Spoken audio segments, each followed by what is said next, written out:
οι άφθαρτοι, καθαροί πολίτες, νέοι, και όταν λέω νέοι δεν μιλάω ηλικιακά, νέοι άνθρωποι. Άνθρωποι δεν έχουν συμμετάσχει ποτέ. Ξέρετε γιατί? Διότι δεν έχουν δεσμεύσεις. Είναι ακιδεμόνευτοι. Κάθε οικογένεια, σύμφωνα πάντα με οικονομικά κριτήρια, θα λαμβάνει μια οικονομική ενίσχυση. Πώς να μετακινηθεί κάποιος από το Άνω Ηλίσια στο Γουδί? Τι κάνει η Δημοτική Συγκοινωνία? Ποιο είναι το δρομολόγιο της? Δεν πρέπει να το αλλάξουμε? Δεν πρέπει να ενισχύσουμε τη Δημοτική Συγκοινωνία? Και δεν είναι μόνο τα σημερινά παιδιά, και τα λέω παιδιά, γιατί κάποιοι για να κάνουν την υπέρβαση πρέπει να πιστεύει σε ένα όνειρο. Και τα παιδιά πιστεύουν το όνειρο.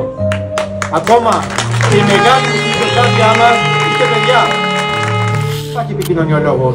Εγώ είμαι, ο Γιώργος είναι, η Βάσο είναι, η Μαρία είναι. Αυτή είναι η επικοινωνιολόγη. Μπορεί να απέχουμε λίγο, αλλά πλέον η γενιά μας περνάει γρήγορα.